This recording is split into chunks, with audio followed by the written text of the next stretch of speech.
فقد أضحى تأهيل الرأس المالي عنصرا محوريا تقوم عليه استراتيجية الجيل الأخضر كرافعة ستساهم في خلق مزيد من مناصب الشغل. ثم باش نلخص، كاين العنصر البشري،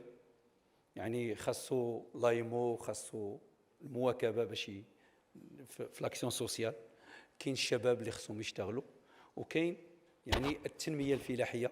لأنه بدينا واحد البرنامج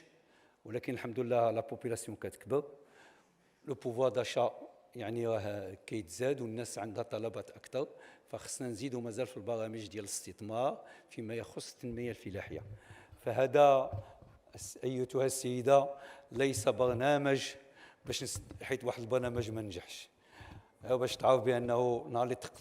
تقدم مخطط المغرب الأخضر بدا في 2008 وقلنا غادي يسالي في 2020،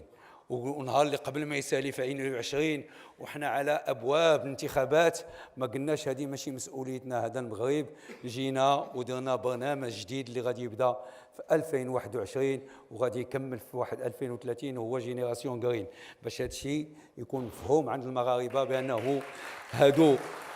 هادو جوج برامج اللي هي يعني متكامله داخلين، يعني اللي ما كملش في الاول غادي يكمل في الثاني. ولكن بلي دخلنا